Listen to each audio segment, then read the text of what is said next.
Selamat datang kembali di channel Gores Santai Story. Sebelumnya, kami ingin mengucapkan banyak-banyak terima kasih kepada kalian semua karena berkat dukungan kalian, kami masih semangat berkarya dan akan terus menyajikan cerita-cerita bergambar yang terbaru. Kali ini kami akan menceritakan sebuah kisah yang mana kisah ini tidak asing didengar di jagat Nusantara.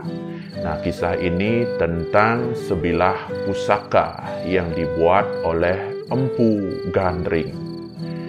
Seperti biasa, saya sudah ditemani oleh seorang ilustrator kita di sebelah sana. Baik, seperti apa kisah keris Empu Gandring? Pay attention please.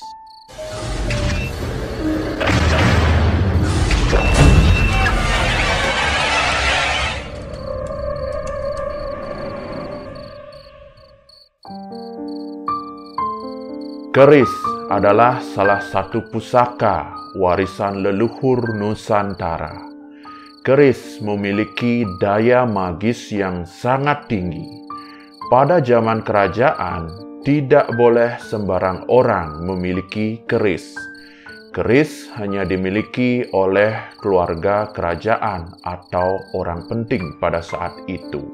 Baik, langsung saja kita masuk ke pembahasan tentang keris Empu Gandring. Namun kami ingatkan, kisah ini belum tentu 100% benar, karena kisah ini memiliki banyak versi. Anggap saja sebagai hiburan. Kisah ini dimulai dari pernyataan Pendeta Lohgawe yang menyatakan bahwa barang siapa yang berhasil memperistri Ken Dedes, maka ia akan menjadi penguasa. Ken Arok berniat merebut Ken Dedes dari suaminya, yaitu Tunggul Ametung. Namun, Tunggul Ametung sangat sakti mantraguna. Jenis senjata apapun tidak bisa melukainya. Kemudian, Ken Arok menemui ayah angkatnya, Bango Samparan. Ken Arok mengatakan bahwa ia ingin merebut Ken Dedes dari Tunggul Ametung. Namun apa daya, Tunggul Ametung sangat sakti mantraguna. Bango Samparan menyarankan Ken Arok untuk menemui sahabatnya, seorang empu yang tinggal di daerah Lulumbang. Empu tersebut bernama Empu Gandring. Bango Samparan menyuruh Ken Arok memesan keris pusaka di Empu Gandring, karena jenis kesaktian apapun tidak berkutik di hadapan pusaka buatan Empu Gandring.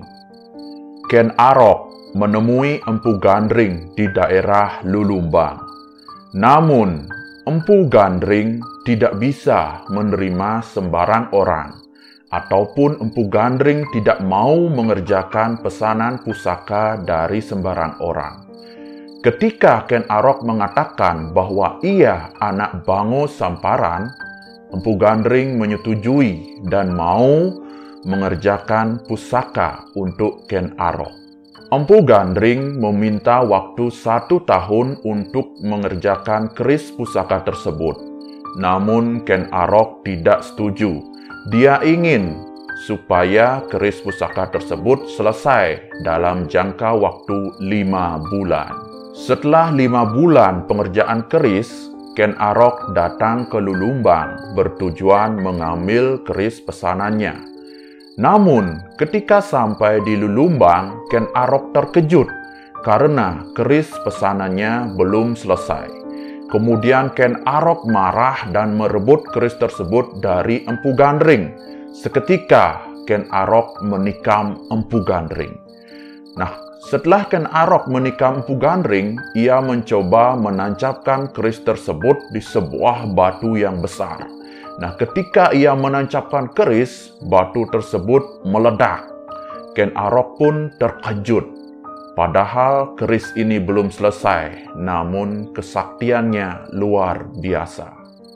Empu Gandring yang tertikam oleh keris buatannya seketika meninggal.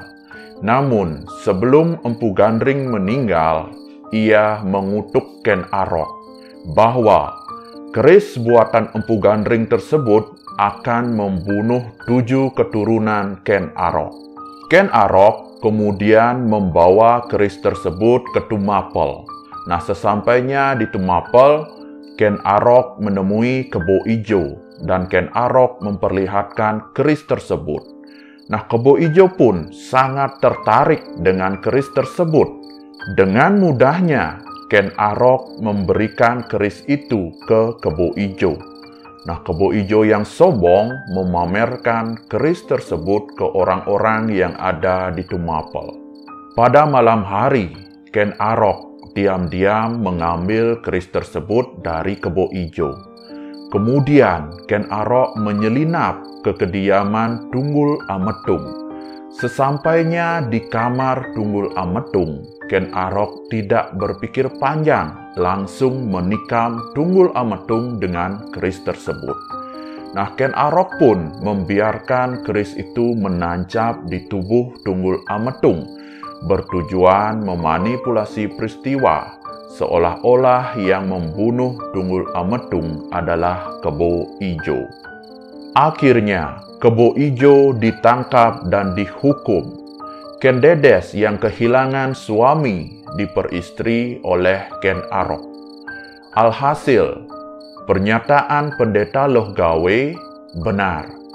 Seketika Ken Arok menjadi penguasa Tumapel, di mana didirikan kerajaan Singasari. Selain itu, Ken Arok juga berhasil menaklukkan kerajaan Kediri.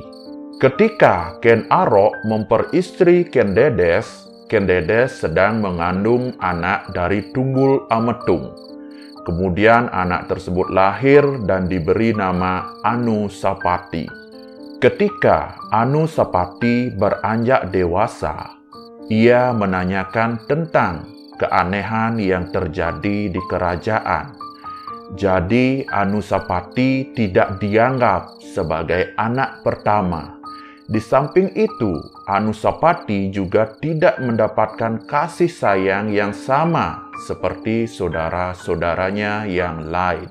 Awalnya, Ken Dedes tidak mau menceritakan hal tersebut. Namun, karena Anusapati terus-terusan bertanya, akhirnya Ken Dedes memberitahu bahwa Anusapati bukan anak Ken Arok. Nah, kemudian Anusapati bertanya, "Lalu aku ini anak siapa?" Nah, Ken Dedes menjawab, "Kamu adalah anak Tunggul Ametung, suami ibu sebelumnya. Ayahmu Tunggul Ametung dibunuh oleh Ken Arok. Kemudian Ken Arok memperistri ibu." Cerita tersebut membuat Anusapati marah dan ingin menuntut balas kepada Ken Arok. Di sisi lain, Ken Arok yang sedang menatapi keris Empu Gandring ketakutan dengan kutukan Empu Gandring. Nah, ketika Ken Arok menatap keris tersebut dengan seksama, tiba-tiba keris tersebut mengeluarkan suara yang membuat Ken Arok terkejut. Suara itu berbunyi, "Aku butuh tumbal."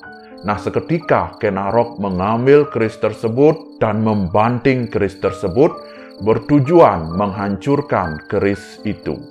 Namun, keris itu tidak hancur, malahan menghilang.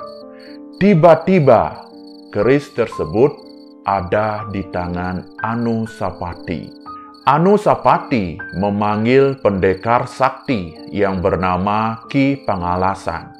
Kemudian Anusapati memberikan keris tersebut, dan ia meminta supaya Ki Pangalasan membunuh Ken Arok. Jika berhasil, Anusapati akan memberikan hadiah kepada Ki Pangalasan. Alhasil, Ki Pangalasan berhasil membunuh Ken Arok dengan keris Empu Gandring. Sedikit demi sedikit, kutukan Empu Gandring berjalan. Ketika Ken Arok meninggal, Anusapati mengambil alih pemerintahan. Ketika Anusapati menjadi seorang raja, anak Ken Arok dari Ken Umang yang bernama Tohjaya tidak terima dengan hal tersebut. Di samping itu, Tohjaya mengetahui bahwa kematian ayahnya Ken Arok diotaki oleh Anusapati. Kemudian, Tohjaya melakukan pemberontakan. Alhasil, Anusapati berhasil dibunuh. Nah, saling bunuh antar saudara ini terus berlangsung seperti kutukan Empu Gandring. Nah, seperti itu kisah keris Empu Gandring. Semoga kisah ini bermanfaat bagi kita semua dan sebagai pembelajaran.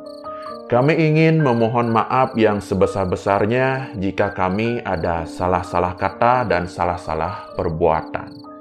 Ingat, yang belum subscribe harus di-subscribe dan nyalakan lonceng notifikasinya. Akhir kata, kami ingin mengucapkan terima kasih yang sebesar-besarnya. Terima kasih.